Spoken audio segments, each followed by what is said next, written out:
నమస్తే SDV9 news కి స్వాగతం. వార్తల్లో ముందుగా ముఖ్యాంశాలు. ఏప్రిల్ మొదటి వారంలో మెగా డిఎస్సి సీఎం చంద్రబాబు కీలక ప్రకటన.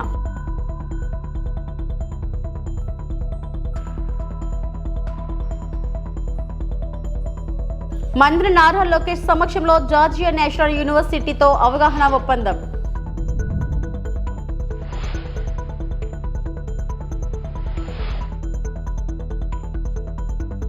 ₹20,000 లంచం తీసుకుంటూ ఏసీబీకి చిక్కిన పిఠాపురం రూరల్ ఎస్ఐ గుణశేఖర్.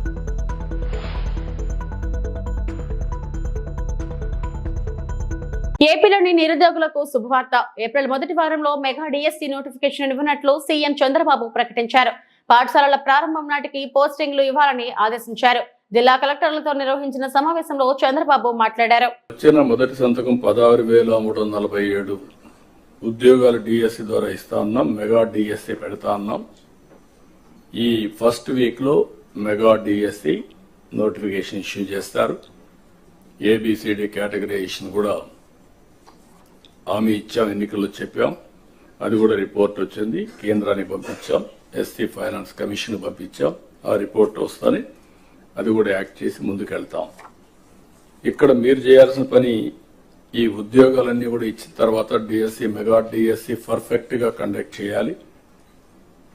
ఎక్కడ కూడా ఇప్పుడు కూడా నాకు బాగా జ్ఞాపకం, తెలుగుదేశం పార్టీ దగ్గర 1,50,000 ఒకేసారి ఇప్పుడు ఇచ్చిన ఉద్యోగాల్లో మెజారిటీ తెలుగుదేశం అధికారం ఉన్నప్పుడు ఇచ్చాం. చాలా ట్రాన్స్పరెంట్ గా ఇచ్చాం, 80% ఇచ్చాం. ప్రజలు కూడా అది ఇప్పుడు కూడా గుర్తుపెట్టుకుంటున్నారు. మీ వల్ల మాకు ఉద్యోగం వచ్చింది, ఎక్కడ ఒక్క రూపాయి గాని ఒక చిన్న అవకతవక లేకుండా చేశారని చెప్పి ఇప్పుడు కూడా రిమైండ్ చేసే పరిస్థితి వచ్చారు. ఇక్కడ zero tolerance. I'm telling all of you. April నుంచి స్టార్ట్ చేసి జూన్ స్కూల్స్ ఓపెన్ చేసే రోజుకి రీఓపెన్ చేసే రోజున వీళ్ళందరూ పొజిషన్ కావాలి, ట్రైనింగ్ అయిపోవాలి, పొజిషన్ కావాల్సిన అవసరం ఉంది. కలెక్టర్లతో నిర్వహించిన సమావేశంలో ఏపీ సీఎం చంద్రబాబు మాట్లాడారు. మే నెలలో తల్లికి వందనం పథకం ప్రారంభిస్తాం.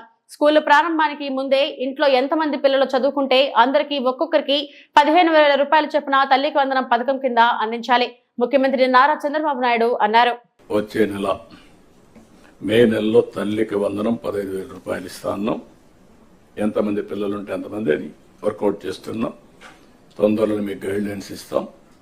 దాన్ని ప్రాపర్ గా ప్రిపేర్ అయ్యి ప్రాపర్ గా డిస్ట్రిబ్యూట్ చేసే పరిస్థితి రావాలి. బిఫోర్ స్కూల్స్ రీఓపెన్ దీన్ని మనం వాళ్ళకి అందజేయాల్సిన అవసరం ఉంది. అన్నదాత కింద 3 instalments from now onwards. Government of India ఇచ్చినప్పుడంతా 3 ఇన్స్టాల్మెంట్స్ కింద 5,000, 5,000, 4,000 మనం కూడా అకౌంట్లో వేస్తాం. ఇది కూడా మీరు గుర్తుపెట్టుకోవాలి. ఇది కాకుండా మత్స్యకారులకు ₹20,000 ఏప్రిల్లో వాళ్ళ అకౌంట్లో వేయాల్సిన అవసరం ఉంది. ఆ సమయంలో క్రాప్ హాలిడే ఉంటుంది. ఆ సమయంలో వారికి ఇవ్వాల్సిన అవసరం ఉంది. ఇక్కడ నేను మిమ్మల్ని కోరేది ఏంటంటే, ఇవి మనం చేసిన పనులు, ఇంకా చేయబోయే పనులు ఎప్పటికప్పుడు మీకు వెల్ఫేర్ విషయంలో కానీ డెవలప్మెంట్ విషయంలో కానీ చాలా నిర్దిష్టమైనటువంటి గైడ్ లైన్స్ ఇవ్వబడతాయి. మీరు కూడా దాన్ని ముందుకు తీసుకుపోవాల్సిన అవసరం ఉంది. ఏపీ స్కిల్ డెవలప్మెంట్ కార్పొరేషన్ మధ్య ఒప్పందం కుదిరింది. మంత్రి నారా లోకేష్ సమక్షంలో ఇరు పక్షాల ప్రతినిధులుగా ఎంఓయూపై సంతకాలు చేశారు. ఒప్పందం ప్రకారం సిస్కో విద్యార్థుల్లో డిజిటల్ నైపుణ్యాలను విస్తరించడానికి నెట్ వర్కింగ్, సైబర్ సెక్యూరిటీ, ఏఏ వంటి రంగాలలో అత్యాధునిక కంటెంట్ అందించనుంది. అధికారుల్లోనూ డిజిటల్ నైపుణ్యాలను పెంపొందించనుంది. ఏపీ అంతటా విద్యార్థులకు వర్చువల్ ఇంటర్న్షిప్ ప్రోగ్రాంలను అందిస్తుంది. ఏ కోర్సుల్లో శిక్షణ అందించాలో ఉన్నత విద్యాశాఖ నుంచి ప్రాధాన్యతల ఆధారంగా కోర్సుల జాబితా ఖరారు చేస్తారు. ఉన్నత విద్యా సంస్థల్లో విద్యను అభ్యసించే విద్యార్థులలో నైపుణ్యాభివృద్ధి, వృత్తి విద్యను ప్రోత్సహించడమే ఈ ఒప్పంద ముఖ్య ఉద్దేశమని అధికారులు చెబుతున్నారు. ఈ ఒప్పందం ద్వారా 50,000 మంది యువతకు డిజిటల్ ఐటీ నైపుణ్యాభివృద్ధికి సిస్కో శిక్షణ అందించనుంది.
ప్రతిష్టాత్మక ఇంటర్నేషనల్ యూనివర్సిటీ ఏర్పాటుకు జార్జియా నేషనల్ యూనివర్సిటీ ఏపీ ప్రభుత్వంతో ఒప్పందం కుదుర్చుకుంది. రాష్ట్ర విద్య, ఐటీ, ఎలక్ట్రానిక్స్ శాఖల మంత్రి నారా లోకేష్ సమక్షంలో జార్జియా నేషనల్ యూనివర్సిటీతో అవగాహన ఒప్పందం కుదిరింది. ఉండవల్లి నివాసంలో జరిగిన కార్యక్రమంలో జీఎన్యూ, ఏపీ ప్రభుత్వ ప్రతినిధులు ఎంఓయూపై సంతకాలు చేశారు. ఒప్పందం ప్రకారం ఉత్తరాంధ్రలో ఇంటర్నేషనల్ యూనివర్సిటీ స్థాపించడానికి జీఎన్యూ సుమారు 1300 కోట్లు పెట్టుబడి పెడుతుంది. ఈ ఒప్పందంతో గ్లోబల్ ఎడ్యుకేషన్ ఎకోసిస్టమ్ అభివృద్ధి చెందడంతో పాటు 500 మందికి ఉపాధి లభిస్తుంది.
గత ఏపీ ప్రభుత్వ హయాంలో చేపట్టిన రీసర్వేలో చాలా తప్పులు జరిగాయని రెవెన్యూ శాఖ మంత్రి అనకాని సత్యప్రసాద్ తెలిపారు.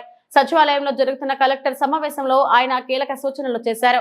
మొత్తం 2,79,000 ఫిర్యాదులు అందగా గ్రామ సభల ద్వారా 95% పరిష్కరించామని తెలిపారు.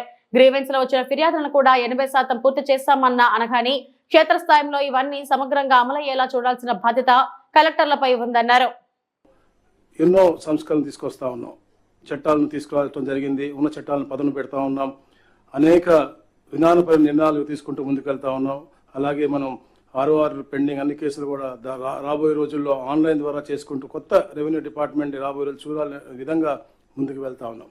ముఖ్యంగా ప్రభుత్వం వచ్చిన తర్వాత ఏదో చీకటి యాక్ట్ ఉందో, ల్యాండ్ టైటిలింగ్ యాక్ట్, అది మనం రద్దు చేయడం జరిగింది. ల్యాండ్ గ్రాబింగ్ యాక్ట్ కూడా తీసుకోవడం జరిగింది.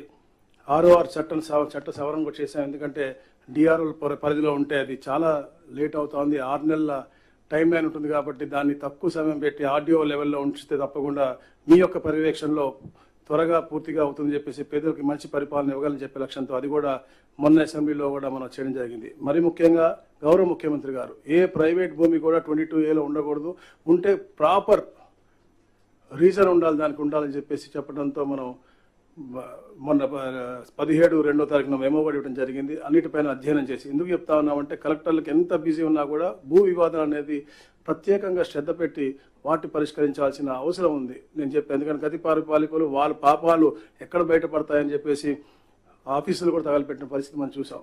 భూకంపం అనే సినిమా తీస్తే ఈ రాష్ట్రంలో అది వేరే దేశాల్లో కూడా మాఫియా వాళ్ళు కొనుక్కుని దాని బెస్ట్ సెల్లర్గా అయ్యే పరిస్థితి ఉంది. ఎందుకంటే అలాంటి రకరకాల భూ మాఫియా కార్యక్రమాలు వాళ్ళు చేశారు కాబట్టి అలాంటి పరిస్థితి మనకి ఈరోజు ఏర్పడింది. ఎందుకంటే ముఖ్యంగా రీసర్వే అనేది మీ అందరికీ తెలుసు. స్టాండర్డ్ ప్రాసెస్ అనేది అది 3 స్టేజీలో 27 సబ్ స్టేజెస్లో ఉన్నటువంటి పరిస్థితి. ప్రీ సర్వే యాక్టివిటీ కానీ, గ్రౌండ్ ట్రూతింగ్ కానీ, అలాగే బౌండరీ డిస్ప్యూట్స్ కానీ, అపీల్స్ అండ్ ఫైనలైజేషన్ నోటిఫికేషన్ కానీ, కంప్లీషన్ ఆఫ్ సర్వే కానీ, ఇట్లా దాంట్లో ఒక 27 సబ్ కేటగరైజేషన్ చేసుకోవాల్సిన పరిస్థితి మనకు ఉంది. కానీ అవన్నీ కూడా చేయకుండా కేవలం తొందరపాటుదనంతో ఎవరు అక్కడ నుంచుంటే వారి పేరే రాసి రీసర్వేలో చాలా తప్పులు తడక చేసినటువంటి పరిస్థితి మనం చూసాం. అందుకని మనకు 2,79,000 ఫిర్యాదులు అందినాయి. అవన్నీ కూడా గ్రామ సభలు పెట్టి 95% మనం పూర్తి చేసాం. ఏదైతే పీజీఆర్ఎస్లో కూడా వస్తూ ఉన్నాయో దాదాపుగా 5 లక్షల గ్రీవెన్స్లో దాంట్లో కూడా 80% చేశాం. కాకపోతే అవి క్వాలిటీ డిస్పోజల్ వైపు వెళ్ళే దిశగా ఉండాలని చెప్పేసి గౌరవ ముఖ్యమంత్రి గారు ఎల్లప్పుడూ కూడా చెప్తా ఉన్నారు. రెవెన్యూ సదస్సులో వచ్చిన సమస్యలు కూడా మనం పూర్తిగా ఎస్ఓపిలో అన్నీ కూడా చేయడం జరుగుతూ ఉంది. అలాగే సర్వే రాళ్ల పైన ఉన్నటువంటి బొమ్మలు కూడా, ఎందుకంటే గత ప్రభుత్వం అని చెప్పారు 700 కోట్ల రూపాయల బొమ్మలకు పాస్బుక్లకి ఖర్చు పెట్టింది. పాస్బుక్లు కూడా నూతనంగా, ఎందుకంటే మనం రీసర్వే ఏదైతే మళ్ళీ పగడబందీగా చేశామో బ్లాక్ సిస్టమ్ పెట్టుకుని 2 విలేజ్ సెక్రటరీలను విఆర్ఓలని అలాగే ఏదైతే మనం ఒక పగడబందీగా యూనిట్గా చేసుకుంటూ రోజుకి 20 ఎకరాలు చేసే విధంగా చేస్తా ఉన్నాం. ఇప్పుడు బాగా జరుగుతూ ఉంది. అందుకని మనకు అందుకే ఏ ఇబ్బంది కూడా రావట్లేదు. బాధితులకు బాస్టర్గా సీఎం రిలీఫ్ ఫండ్ 22 మంది లబ్ధిదారులకు 13.30 లక్షల చెక్కులను పంపిణీ చేసిన ఎమ్మెల్యే శిరీష విజయభాస్కర్ ఈ రోజు రంపచోడవరం ఎమ్మెల్యే క్యాంప్ కార్యాలయంలో సీఎం రిలీఫ్ ఫండ్ నుంచి విడుదలైన చెక్కులను బాధితులకు అందజేయడం జరిగింది. ఈ సందర్భంగా ఎమ్మెల్యే మాట్లాడుతూ వైద్యం నిమిత్తం అవసరార్థులకు అందించే సాయం అత్యంత విలువైనదని అన్నారు. అదేవిధంగా రంపచోడవరం నియోజకవర్గంలో ఇదివరకు ఎక్కువగా సీఎం సహాయ నిధిని పొందినట్టు లేదని అన్నారు. నేను ఎమ్మెల్యేగా ఎన్నికైన నాటి నుండి ఇప్పటి వరకు 30 మంది లబ్ధిదారులకు 35 లక్షల రూపాయలను అందించినట్లు వెల్లడించారు. ఈ కార్యక్రమంలో నియోజకవర్గ తెలుగు యువత అధ్యక్షులు మఠం విజయభాస్కర్, తెలుగుదేశం పార్టీ మండలాల అధ్యక్షులు మరియు నాయకులు పాము అర్జున్, పల్లాల వెంకటరమణారెడ్డి, కారం సురేష్ బాబు తదితరులు పాల్గొన్నారు. నేను మీ మిర్యాల శిరీషాదేవి, రంపచోడవరం ఎమ్మెల్యే. అసెంబ్లీ పూర్తి చేసుకున్న తర్వాత కాన్స్టిట్యున్సీలోకి వచ్చి ప్రజల సమస్యల నిమిత్తం ఈ రోజు హెడ్ క్వార్టర్ లో ఉన్నటువంటి పార్టీ ఆఫీస్ లో ప్రజలందరూ అందుబాటులో ఉండడం జరుగుతూ ఉంది. ఈ రోజు ప్రధానంగా 22 చెక్కులు సీఎం రిలీఫ్ ఫండ్ నుంచి ఎవరైతే అనారోగ్య సమస్యలతో ఉన్నారో, ఒక చంద్రబాబు నాయుడు గారు అదేవిధంగా ఎన్టీ రామారావు గారు ఒక కుటుంబానికి ఒక పెద్దగా తన బాధ్యత ఏ విధంగా అయితే నెరవేరుస్తానని మాట ఇచ్చారో దాని ప్రకారంగా అనారోగ్యానికి గురైన ప్రతి కార్యకర్తకి ప్రతి వ్యక్తికి కూడా ఎవరైతే మన పేరు మీద అప్లై చేసుకున్నారో సహాయ నిధి కోరుతూ వాళ్ళందరికీ కూడా మనం ఎమ్మెల్యే అయినప్పటి నుంచి వస్తూనే ఉన్నాయి. ఈ రోజు ప్రధానంగా ఈ నెల రోజుల్లో 22 చెక్కులు రావడం జరిగింది. 19,29,000 రూపాయల చిల్లర డబ్బులు ఈ రోజు ఎవరైతే బాధితులు ఉన్నారో అనారోగ్యం గురైన వాళ్ళ యొక్క ఖాతాల్లోకి కూడా చెక్కుల రూపంలో జమ చేయడం జరుగుతా ఉంది.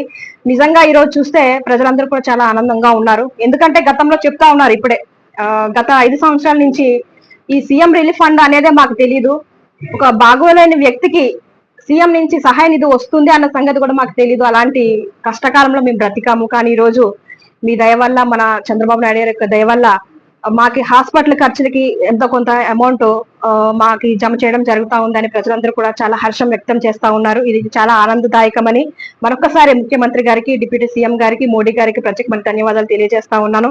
ఇకపోతే మరి ముఖ్యమైన విషయం ఒకటి మీ అందరికి తెలియచేయాలి. మొన్న అసెంబ్లీలో చూస్తే దాదాపుగా 3-4 సార్లు నేను అసెంబ్లీ సెషన్స్ లో కూడా మాట్లాడడం జరిగింది. మన గిరిజన ప్రాంతంలో ఉన్నటువంటి సమస్యలన్నిటిపైన కూడా నేను మాట్లాడాను.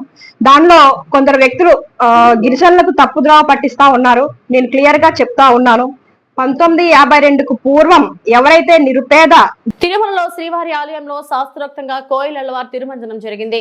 ఈ తిరుమంజనం కార్యక్రమంలో TTD chairman BR Naidu, board సభ్యులు, అధికారులు, సిబ్బందితో కలిసి ఆలయాన్ని శుద్ధి చేసి సుగంధ పరిమళ జలాన్ని ఆలయం అంతటా ప్రోక్షణ చేశారు.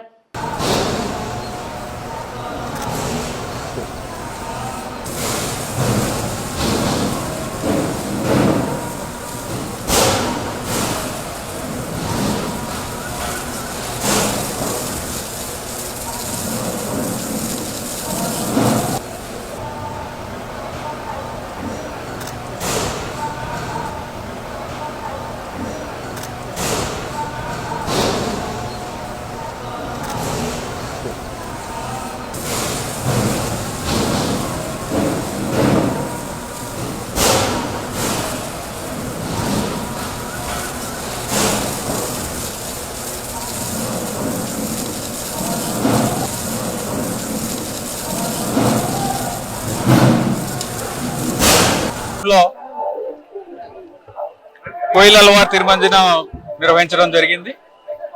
కోయిలవారి తిరుమంజనం అంటే లోపల శుద్ధి చేయడం. ఈ కార్యక్రమం సంవత్సరంలో 4 సార్లు చేయడం జరుగుతుంది. ఉగాదికి ముందు, అంటే ప్రతి ఒక ముఖ్యమైన ఉత్సవానికి ముందు ముందున్న మంగళవారం రోజు చేయడం జరుగుతుంది. ఉగాదికి ముందు, తర్వాత బ్రహ్మోత్సవాల ముందు, వైకుంఠ ఏకాదశి ముందు, ఆదివార ఆస్థానం ముందు ఈ కార్యక్రమాన్ని నిర్వహించడం జరుగుతుంది. దీంట్లో ఆలయ ప్రాంగణము, ఆలయ పైకప్పు, ఆలయ గోడలు, దేవతామూర్తులు అన్ని కూడా అందరినీ కూడా అన్ని వస్తువుల్ని కూడా పూజ సామాన్ అంతా కూడా మనము నీళ్లతో శుద్ధి చేయడం జరుగుతుంది. ఈ సమయంలో స్వామివారి మూలమూర్తికి వస్త్రం కప్పి ఈ కార్యక్రమం అయిన తర్వాత సుగంధ ద్రవ్యాలతో ఆలయం మొత్తం కూడా సంప్రోక్షణ చేయడం జరుగుతుంది. ఈ సంప్రోక్షణ అయిన తర్వాత ప్రత్యేక పూజల ద్వారా ఆగమ శాస్త్రం ద్వారా ప్రత్యేక పూజలు స్వామివారికి నిర్వహించడం జరుగుతుంది. నైవేద్యం సమర్పించడం జరుగుతుంది. ఈ కార్యక్రమంలో చైర్మన్ గారు, బోర్డు సభ్యులు అందరూ కూడా, అలాగే అధికారులు, నేను ఈఓ, అలాగే ఎడిషనల్ ఈఓ గారు, జేఈఓలు అందరూ అధికారులు కూడా ఈ కార్యక్రమాన్ని చాలా నిర్విఘ్నంగా నిర్వహించాము. ధన్యవాదాలు. 20,000 రూపాయల లంచం తీసుకుంటూ పిఠాపురం రూరల్ ఎస్ఐ గుణశేఖర్ ఏసీబీకి చిక్కడం చర్చనీయాంశంగా మారింది. పిఠాపురం మండలం దొంతమూరు గ్రామానికి చెందిన కిల్లాడి దుర్గాప్రసాద్, సానబోయిన గంగరాజు అనువారి నుండి ఎస్సీ ఎస్టీ కేసు నుండి ఉన్నతాధికారులు ఆదేశాల మేరకు పేర్లను తొలగించేందుకు 20,000 రూపాయల లంచం తీసుకుంటూ రూరల్ ఎస్ఐ ఎల్ గుణశేఖర్, అతని వ్యక్తిగత డ్రైవర్ శివ ఏసీబీ అధికారులకు చిక్కారు. అవినీతి నిరోధక శాఖ డీఎస్పీ కిషోర్ కుమార్ ఆధ్వర్యంలో ఏసీబీ సిబ్బంది పక్కా సమాచారంతో దాడి చేయగా లంచం తీసుకుంటూ రూరల్ ఎస్ఐ గుణశేఖర్ అధికారులకు పట్టుబడ్డారు. జరిగిన సంఘటనపై కాకినాడ అడిషనల్ ఎస్పీ మనీష్ దేవరాజ్ పాటిల్ శాఖపరమైన విచారణ చేపట్టారు. కె దుర్గాప్రసాద్, పి దొంతమూరు గ్రామానికి చెందిన కె దుర్గాప్రసాద్, అదేవిధంగా వాళ్ళ రిలేటివ్ అయిన ఎస్ గంగరాజు మీద 28/10/24 తేదీన ఒక ఎస్సీ ఎస్టీ కేసు రిజిస్టర్ చేయడం జరిగింది. ఆ కేసు ఇన్వెస్టిగేషన్ పరిధిలో భాగంగా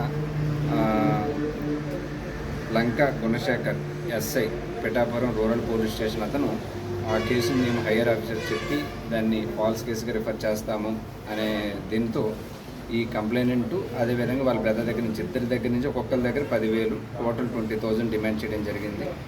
ఆ డిమాండ్ చేసిన తర్వాత ఎవరైతే ఎస్ఐ గారు ఉన్నారో అతను కంటిన్యూస్గా కంప్లైంట్ డిమాండ్ చేస్తున్నారు. ఆ కంప్లైనెంట్ అతనికి ఏదైతే బ్రైబ్ అమౌంట్ ఇవ్వడం ఇష్టం లేక మమ్మల్ని అప్రోచ్ అయ్యారు. ఈరోజు కూడా ఎస్ఐ గారు అతనికి కాల్ చేయడం జరిగింది. అతను ఎవరైతే కంప్లైంట్ దుర్గాప్రసాద్ ఉన్నారో మమ్మల్ని అప్రోచ్ అయ్యారు.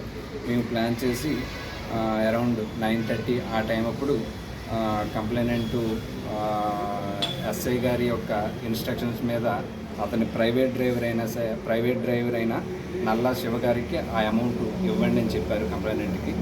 ఈ కంప్లైనెంట్ వెళ్ళి నల్లా శివ గారికి ఆ అమౌంట్ ఇవ్వడం జరిగింది. మేము అది అయిన తర్వాత ఈ రైడ్ చేసి రెడీ హ్యాండెడ్గా పట్టుకోవడం జరిగింది. ఆ ఏదైతే టైడ్ అమౌంట్ 20,000 నల్లా శివ ప్రైవేట్ డ్రైవర్ దగ్గర నుంచి రికవరీ చేయడం జరిగింది. ఈరోజు ఎస్ఐ గారు అయిన గుణశేఖర్, అతను డ్రైవర్ అయిన నల్లా శివ గారిని ఇద్దరిని కూడా అదుపులోకి తీసుకోవడం జరిగింది. ఫర్దర్ ఫార్మాలిటీస్ కంప్లీట్ చేసి జ్యుడిషియల్ రిమాండ్కి వాళ్ళని పంపించడం జరుగుతుంది. పీపుల్ అందరికీ రిక్వెస్ట్ ఏంటంటే ఎవరైనా సరే గవర్నమెంట్ అఫీషియల్స్ ఎవరైనా బ్రైబ్ అమౌంట్ డిమాండ్ చేస్తే మాత్రం ఇమీడియట్గా ఏసీబీ అఫీషియల్స్ని ఇంప్రూవ్ అవ్వమని చెప్పి అందరినీ కూడా రిక్వెస్ట్ చేయడం జరుగుతుందండి. Thank you. దక్షిణ కాశీగా పేరుగాంచిన శ్రీకాళహస్తీశ్వర స్వామివారి దేవస్థానానికి కంచి పీఠాధిపతి శ్రీ జగద్గురు ఆది శంకరాచార్య శ్రీ శ్రీ శ్రీ శంకర విజయేంద్ర సరస్వతి స్వామీజీ గారు ఈ రోజు ఉదయం స్వామి అమ్మవార్ల 3వ కాల అభిషేకానికి దేవస్థానానికి విచ్చేశారు. కంచి పీఠాధిపతి స్వామీజీ వారిని దేవస్థానం కార్యనిర్వహణాధికారి టి బాపిరెడ్డి స్వాగతం పలికి శ్రీ జ్ఞాన ప్రసూనాంబ సమేత శ్రీకాళహస్తి స్వామివారి అభిషేక సేవలో కంచి పీఠాధిపతి స్వామీజీ వారు పాల్గొన్నారు. అనంతరం శ్రీ మేధా గురు దక్షిణామూర్తి సన్నిధానం వద్ద శ్రీ కంచి పీఠాధిపతి శ్రీ జగద్గురు ఆది శంకరాచార్య శ్రీ శ్రీ విజయేంద్ర సరస్వతి స్వామీజీ వారిని శేష వస్త్రంతో సత్కరించి శ్రీ జ్ఞాన ప్రసూనాంబ సమేత శ్రీకాళహస్తి స్వామివారి తీర్థ ప్రసాదాలను చిత్రపటాన్ని అందజేశారు.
పవన్ కళ్యాణ్ స్ఫూర్తితో తుమ్మలపల్లి రమేష్ సొంత ఖర్చులతో నిర్విరామంగా జగ్గంపేటలో డొక్కా సీతమ్మ క్యాంటీన్ నిర్వహణ.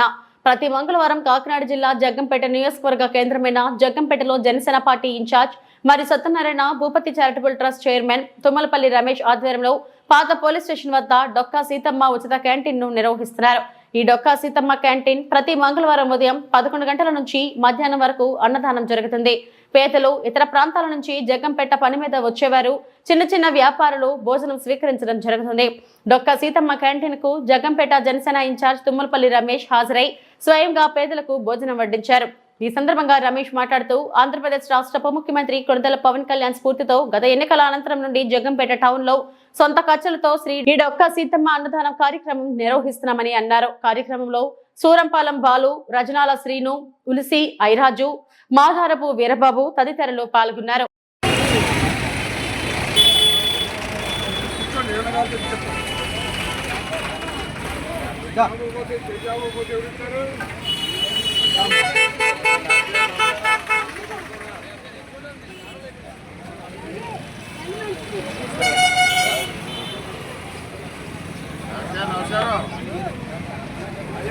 నమస్తే ఇక్కడే ఉన్నాను. నమస్కారం అన్నాను. బాబు నారా బాబు